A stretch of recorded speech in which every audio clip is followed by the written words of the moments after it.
right, we'll open a public hearing today. This is our meeting is today, September 15, 2020, appointed hours 9 a.m. And we were scheduled to have this public hearing. It was advertised. This is regarding the 2021 Consolidated Annual Performance Evaluation Report for Cumberland County's Cdbg and home programs. Mr. Rackery is with us from the Housing and Redevelopment Authority. And Chris, I'm just going to turn the floor over to you to present. Thank you, Commissioner. At the end of the program year, which for the county is now June 30th of each year, we're required to submit a consolidated annual performance and evaluation report to HUD for the Cdbg and the home program 90 days after that June 30th date. So what we have done is advertised the accomplishments of the county, produced a summary of accomplishments that has been available for public review and comment. To date, we have received no comments from the public regarding our report. The report, as I said, does cover the Cdbg and home program.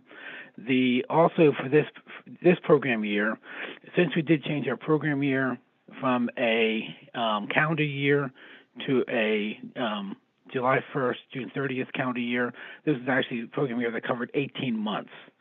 So I'll just go over some very, very basic information.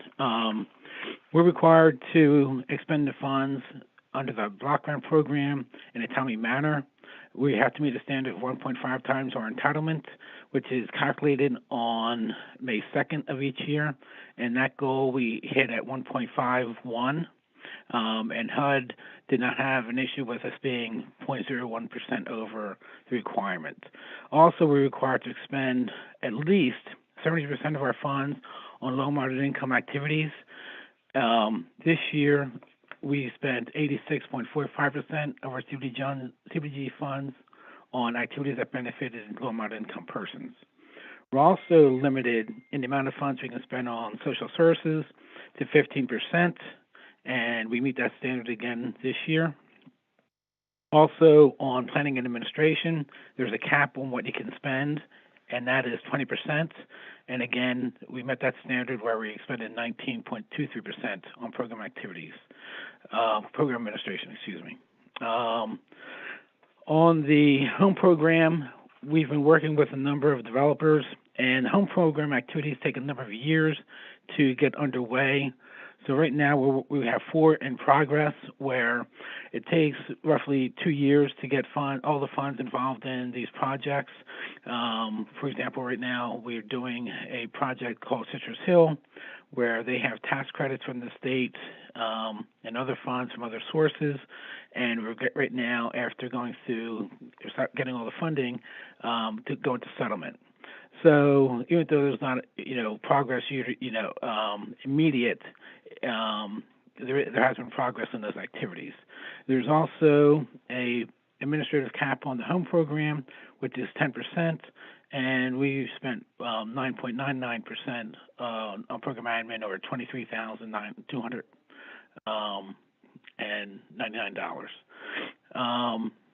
We have a owner occupied rehab program, and we work throughout the year on those activities. Also, we provide funds to several municipalities for code enforcement, where they did 3,948 inspections or re-inspections in their communities. So that's just a quick summary of some of the activities we undertook.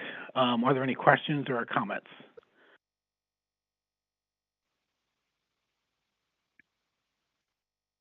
Hearing none. So what will happen when the commissioners take action on this proposed CAPER on their regular scheduled meeting, then we will submit it to HUD for their review and approval. Thank you. Is that everything, Chris? Yes, it is. Okay, thank you. Okay, public comment. Yeah, we do have to allow an opportunity for public comment. So anyone wishing to address the issue at hand, now's your time. No.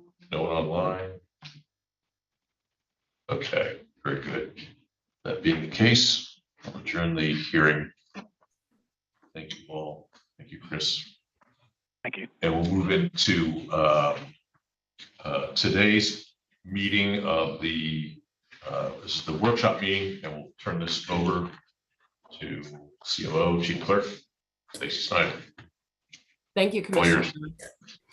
Good morning, Commissioners. Good morning, everyone, and welcome to the September 15th, 2022 Cumberland County Commissioners Workshop Meeting. If you would, please stand and join me for the Pledge of Allegiance.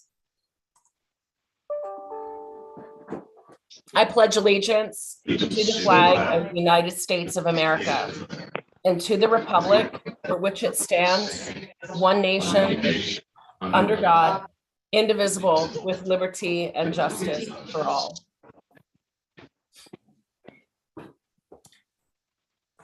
I call this meeting to order at 9:07, and I open up the floor to public comments.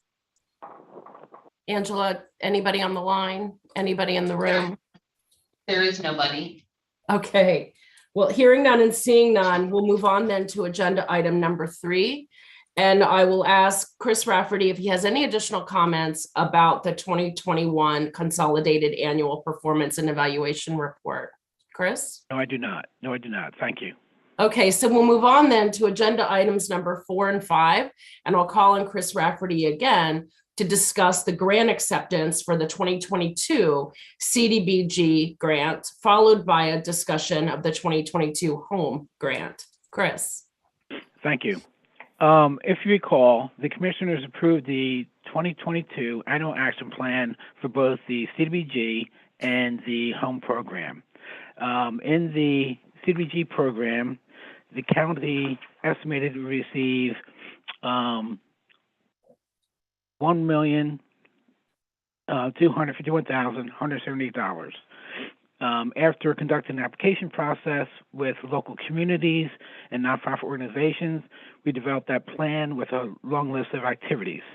Once that was approved by the commissioners and submitted to HUD, they had 45 days to review and approve the annual action plan, which they have done.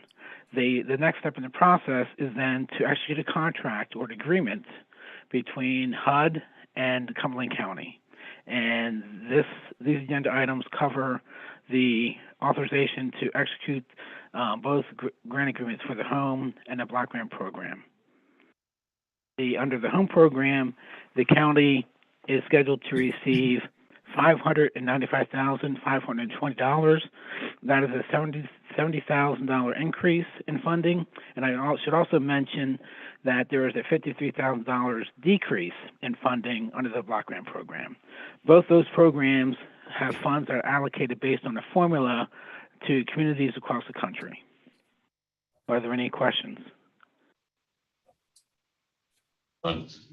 Okay, thank you, Chris. It looks like we don't have any questions. So move on then to agenda item number 6, which is contracts and grants. Commissioners, Section 1 is existing contracts, contract extensions, or addenda with no additional cost or increase to the county.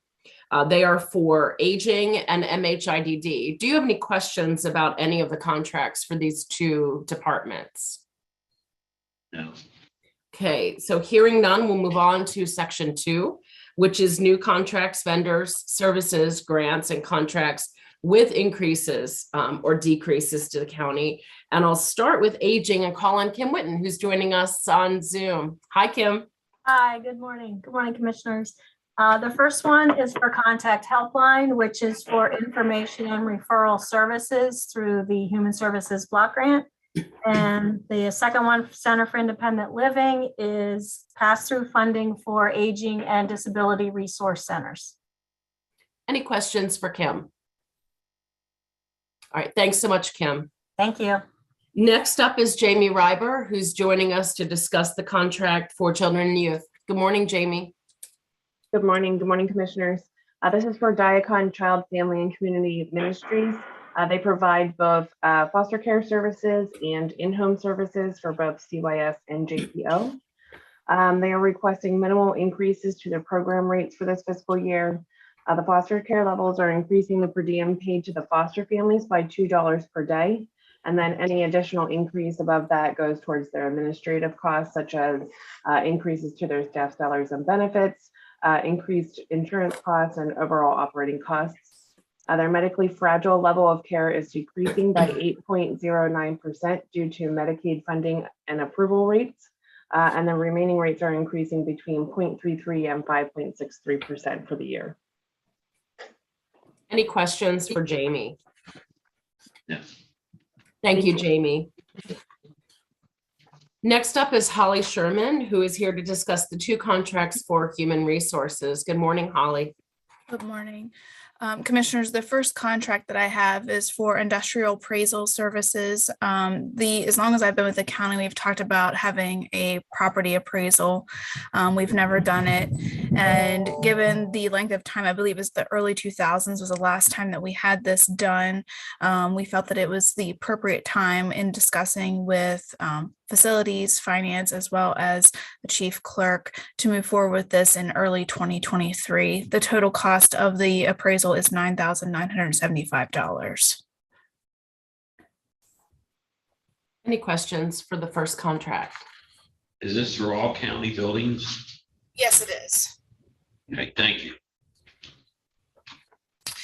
The second is an extension, same terms and conditions, just an extension of the contract with Evergreen Solutions for the total compensation study that is requesting to extend it to March 31st, 2023. Was the original contract inadequate, and why?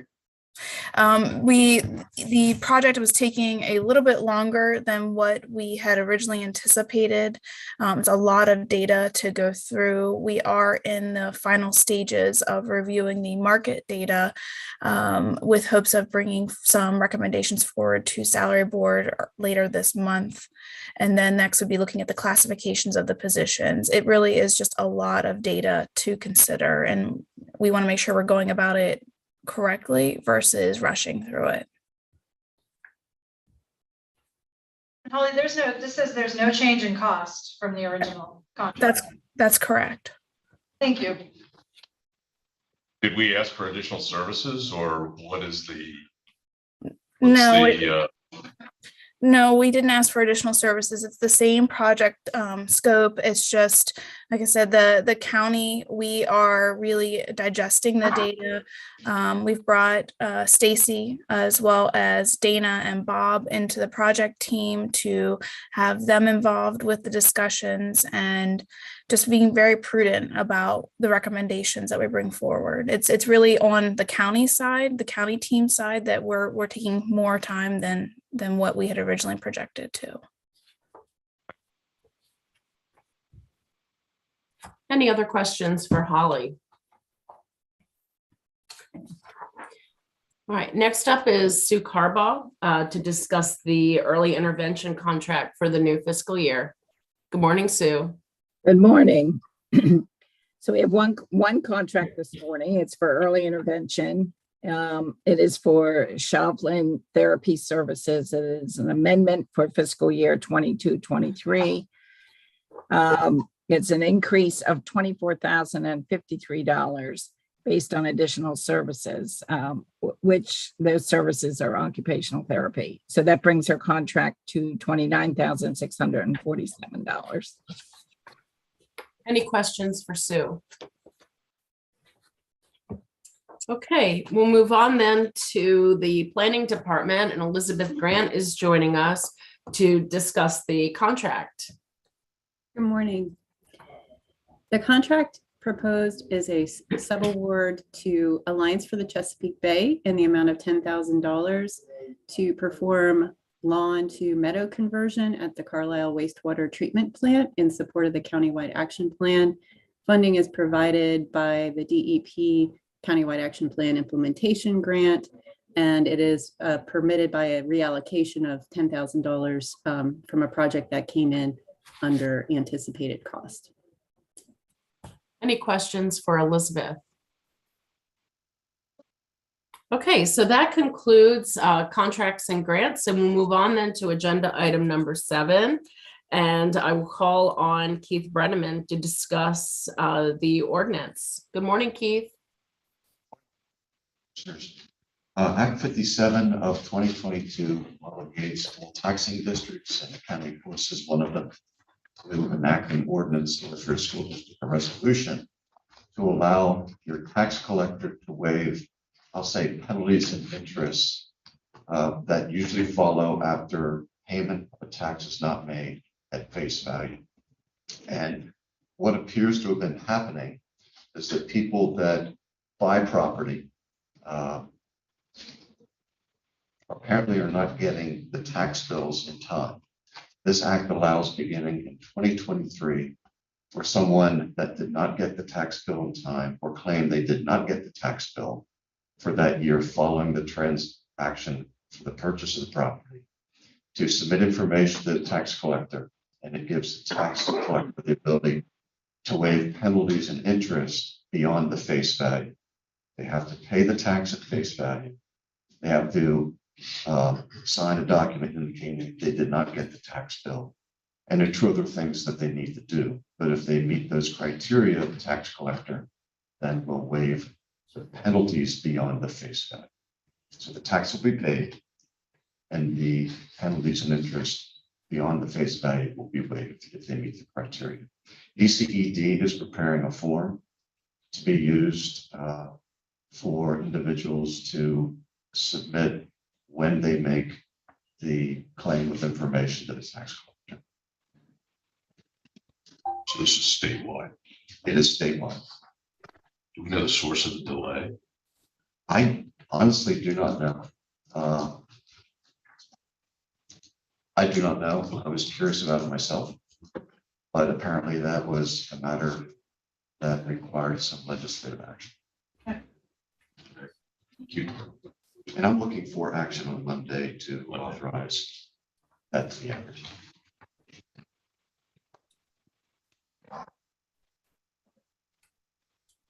Any other questions for Keith? I'm going to ask Keith to discuss our next agenda item, which is a resolution 2022-19. Keith? This resolution authorizes the emergency purchase that occurred as a result of a matter at the prison where there was a conduit, I'll just say conduit structural issue that resulted in the sprinkler system and ventilation, maybe another item, not being able to function. And for obvious reasons, it needed to be fixed right away. So the county code does allow for emergency purchases under those circumstances, but you have to do that by resolution. That's what this resolution does. Any questions? Keith, Yes, sir. a resolution be specific to a particular purchase. That's correct. This doesn't cover us. No, that Yeah, is a one-time. it's a specific amount. That's correct.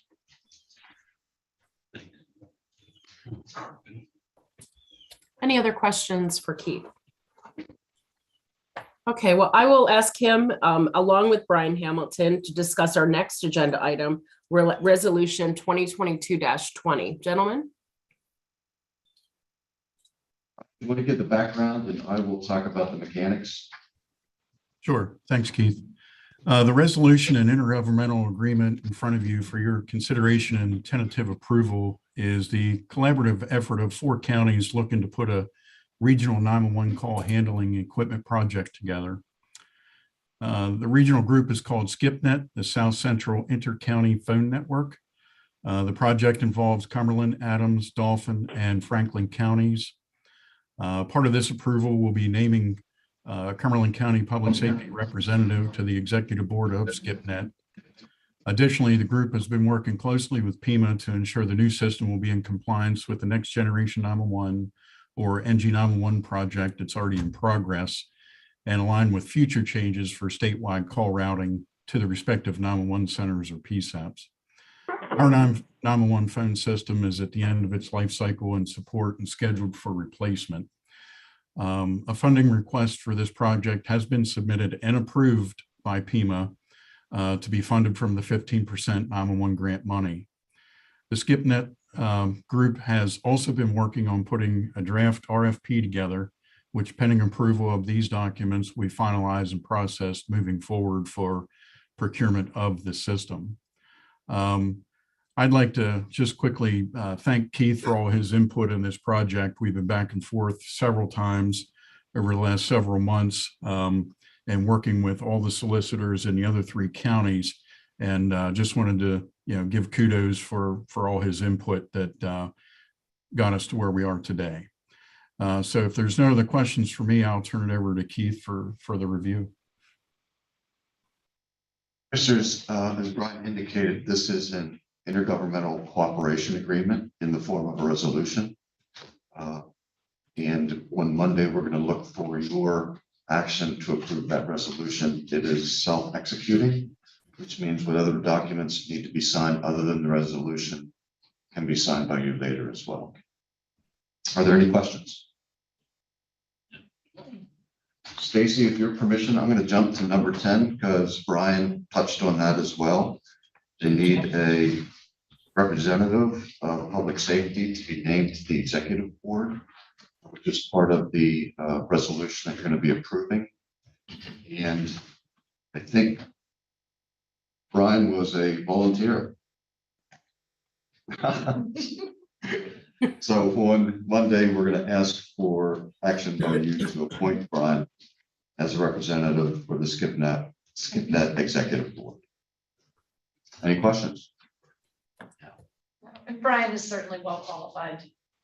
Oh, yes. Yes, absolutely.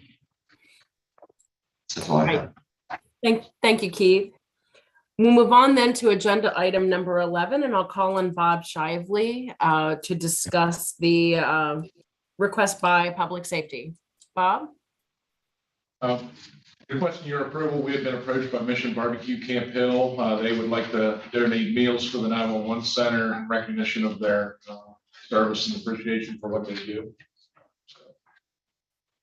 To be coordinated at a future date. Sounds good. And with your with no questions, we'll then have that on for approval on the agenda on Monday.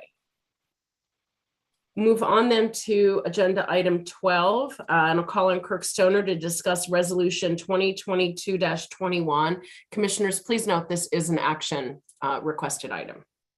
Kirk? Good morning, Commissioners. You may recall on August 8th, you approved submission of an application to update the county comprehensive plan to the Department of Community and Economic Development's Municipal Assistance Program. The grant application would be $60,000, $30,000 from DCED, $10,000 from our Cumberland Plans grant program here, and then $20,000 from Cdbg that's been allocated through the Housing and Redevelopment Authority. As part of the application, we need to include a resolution indicating that our local match is indeed in place. So it's really what this resolution commits to. Asking for action today so that we can get the application submitted. I know they're going to be closing their application window here shortly. We want to make sure we get it in time for consideration this year. Any questions for Kirk? Entertain a motion. Make a motion to approve resolution 2022-21 as presented. I second. Moved and seconded. If there's no further questions, all in favor indicate by saying aye. Aye. Motion carries. Thank you. Okay, we'll move on then to agenda item number 13, which is a discussion of capital project requests. And I'll start by calling on Angela Smizer to discuss the capital project for the Commissioner's Office. Angela. Thank you, Stacy. Good morning, Commissioners. I have here a capital project request for our office which is the Commissioner's Office, to get a new copy release. Our current machine is expiring the contract in September here.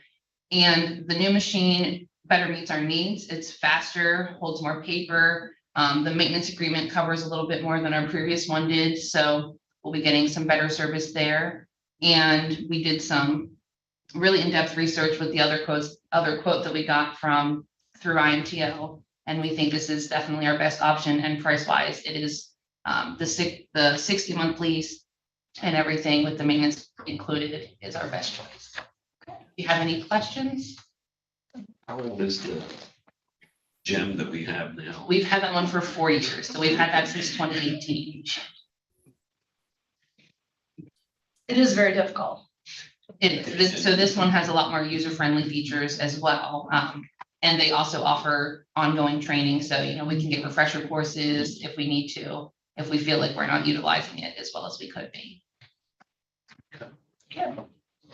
Yeah, our office staff spent, Angela, what would you say, the last 6 months brainstorming all of the features that our copier should have to make sure that when we started looking for a copier, it provided all of the tools that we needed to meet our needs. Would you agree, Angela? Yes, we certainly did. We had a list that we all added to, and we even took note, when the three of you were using the machine, as to things you really liked or things that were frustrating about it, so that we could try to avoid those issues with the new option. Thanks for presenting, Angela. You're welcome. Move on then to the next project, which is for FID, and Eric Radnovich should be with us. Is he in the room by chance? He was on Zoom. I don't see him on Zoom. So Eric, you need to accept the promotion to panelist. That would be it. There's no pay raise with that, by the way, just so you know.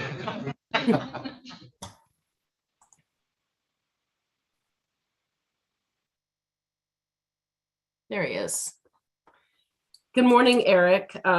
If you would please review the capital project, and commissioners, due to the timing of the grant, this is an action requested item today.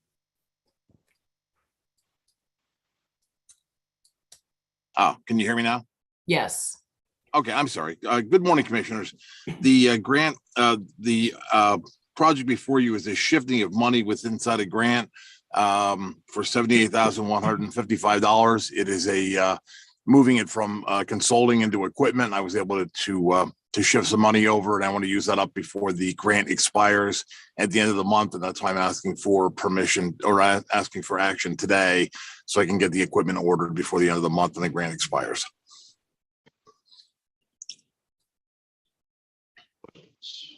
Can you just give a brief overview of the upgrades that you're planning to make, please?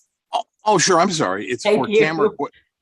I'm sorry. Yes, it's for camera equipment for the forensic team, and also some forensic alternate light sources. So it's 2 sets of equipment. Any questions, commissioners?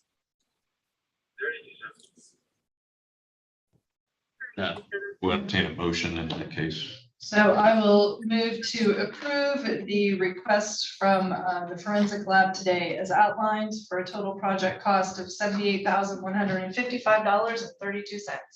Second. Moved and seconded. No further questions. All in favor indicate by saying aye. Aye.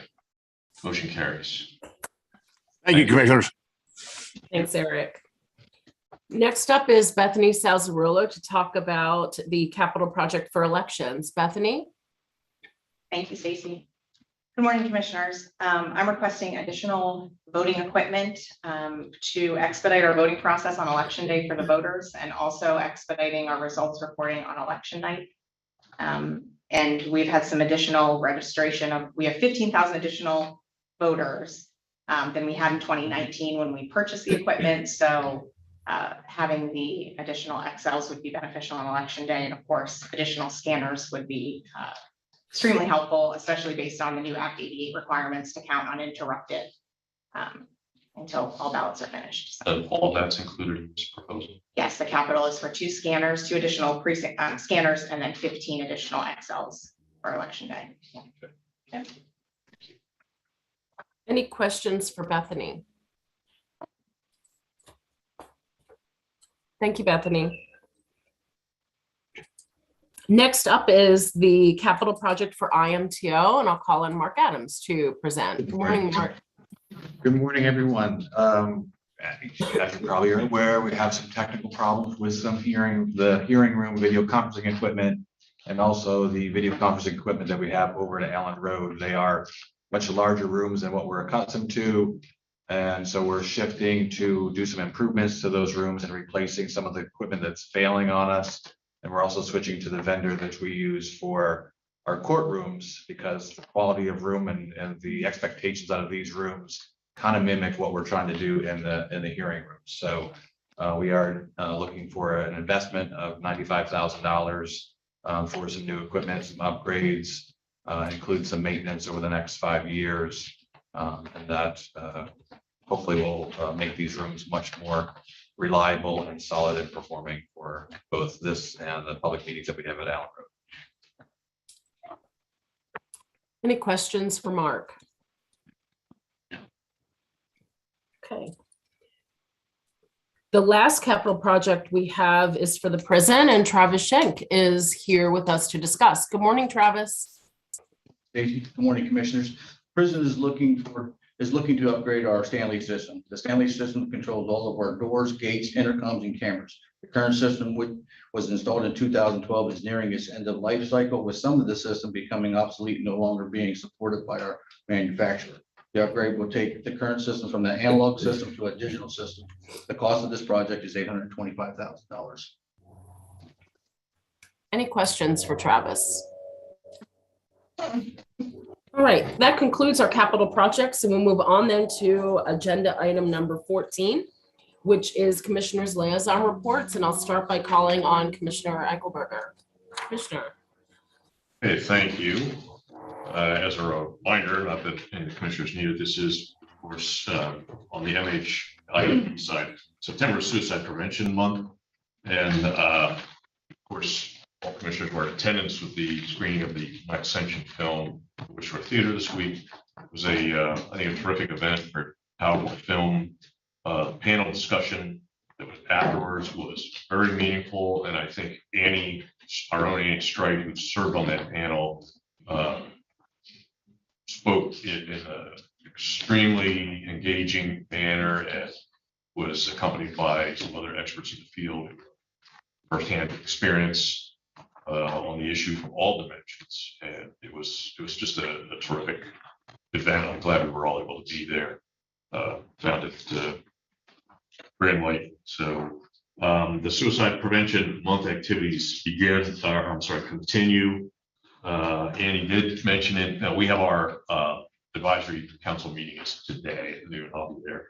So she did send me the preview of her report, and she said they're getting inquiries about additional showings in the community. So that's certainly a good outcome from the feedback on the showing that we had. The prevention training updates, the QPR, that we're all familiar with, that continues this month so far. 13 additional individuals trained. They've got a total of 129 folks through QPR so far this year. And Annie mentions that the Pulse Task Force has really put their shoulder to the wheel on this, and deserves a lot of credit for the widespread use of this training.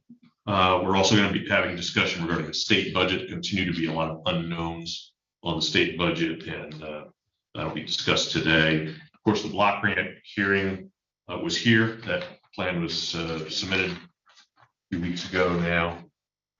Crisis intervention team continues doing their training. We've had staff, law enforcement officers, and some crisis staff that recently attended the International Crisis Intervention Team Conference in Pittsburgh. That was at the very end of August. They use this as a chance for learning opportunities to consider how to strengthen the response system. Let's see, there's the next CIT training for law enforcement is going to be at the end of this month, the 26th. And he said the class is already filled. So obviously we get a lot of people getting a lot of good training. That is a positive. The departmental budget continues to be a moving target. Looks like the fiscal year deficit is projected at 2.5 billion. Not an entire surprise. And she says the deficit was driven primarily by the need to increase wages with the residential providers so they can keep staff in-house. Also going to be discussion on the county case management data, which continues to show significant increases over the past number of years.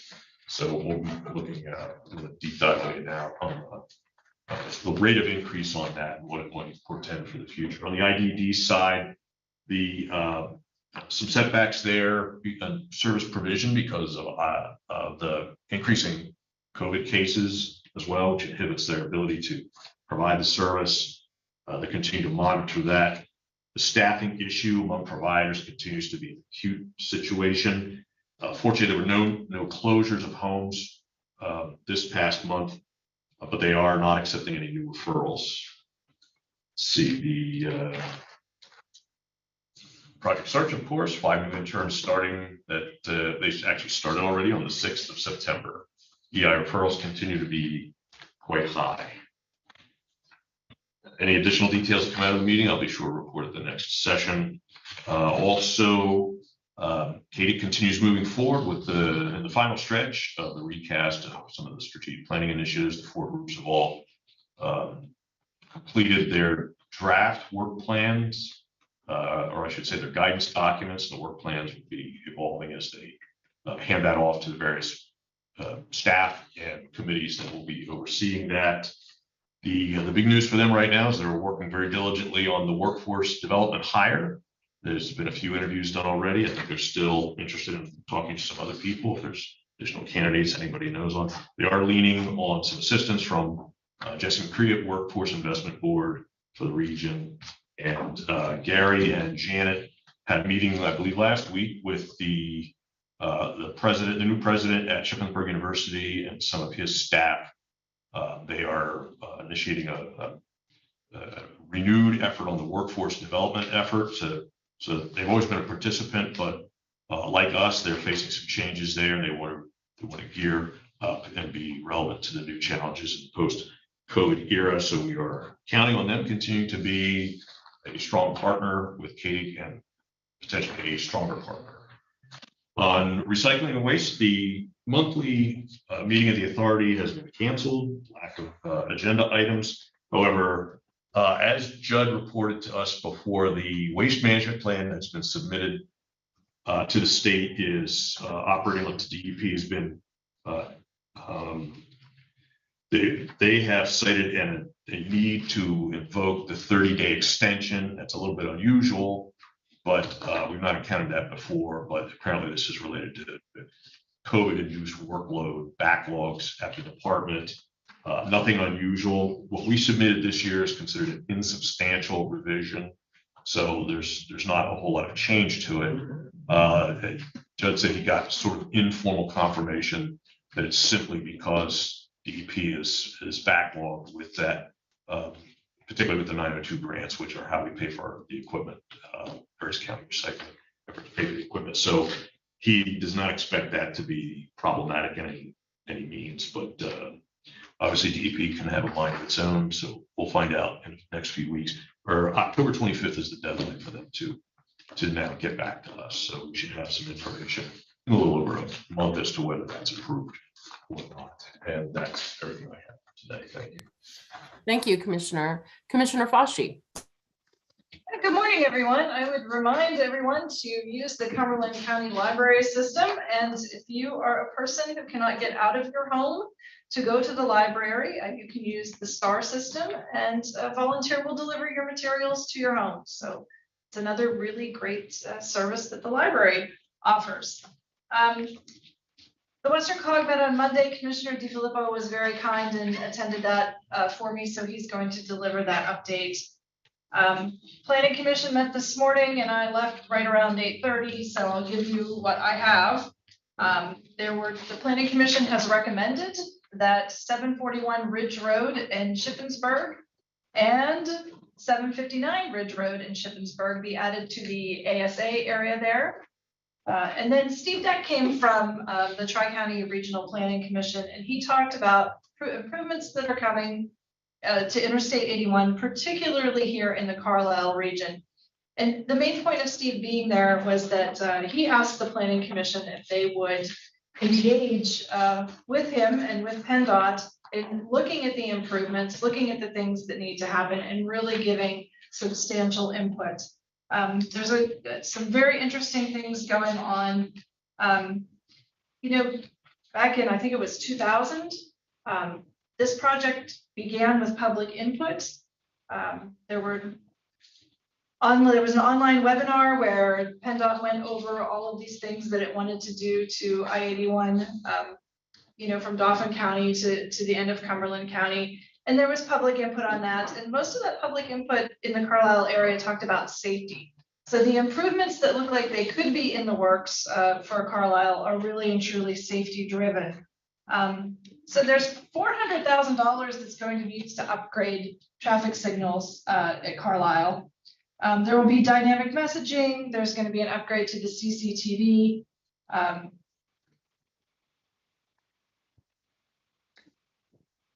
I-81 auxiliary lanes at exits 47 and 48. That work is already underway. So they're already in the planning process of working on those auxiliary lanes for the purpose of increasing safety. There's talk about combining York Street and Kimball Road into a diamond interchange. There's discussion about that connection between 81 and 76 and where to do that and how to do that. And that has become, that was a big part of the conversation this morning. You know, do you do it at Middlesex? Or do you do it, move it a little more western? You know, how will that affect businesses on the Miracle Mile? How is that going to affect trucks? How is that going to affect our exits further western on 81? Is it just going to push truck traffic in that direction? Lots of good conversation, and the Planning Commission is very interested in being involved in this, giving really good input. And we talked about bringing the public into this because, you know, when we did that, when PennDOT did all of that work, and it was good survey work, they did great webinars. You know, when only, let's say 250, 300 people respond, then the public really isn't aware of what is going to happen on these exits and in this area of Carlisle. So huge discussion on that. And then of course I had to leave to be here. So that's what I have this morning. Thank you. Thank you, Commissioner. Commissioner DiFilippo. Yes, thank you. Jean mentioned as the alternate liaison, I attended the Western Council of Government meeting on Monday. There was a short presentation given by Benefits Connection Cyber Crime Insurance regarding insurance against hackers. And found out, I forget which one, but one of our Western townships had been hacked recently. They had to pay a ransom to get back into operation. There is a 2-year renewal contract signed with Mobile Department Inspection Agency. This is an agency that inspects mobile homes.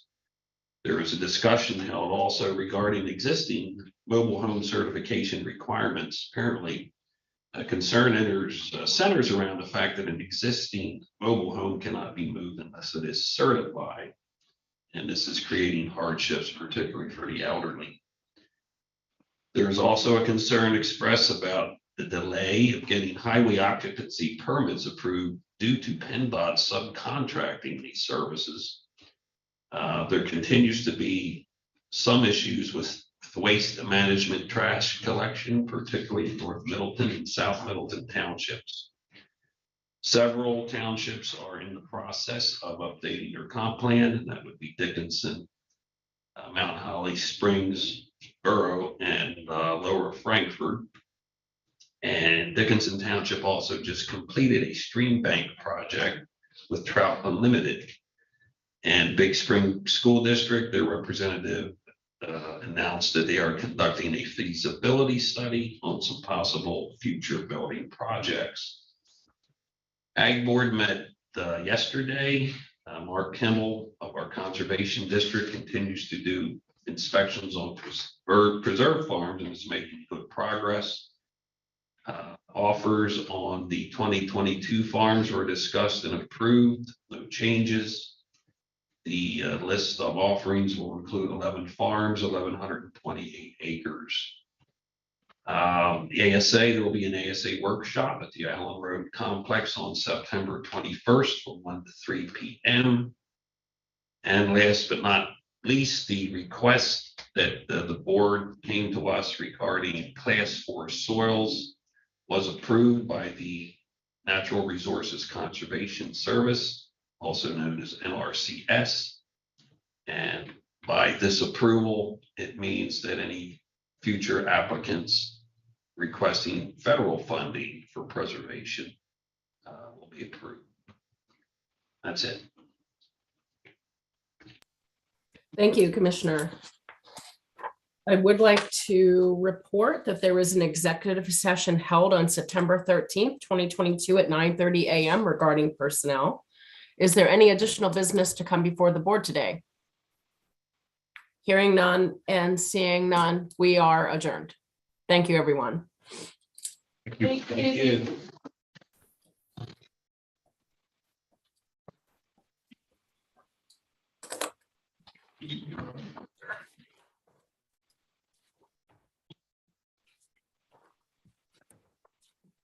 Going right.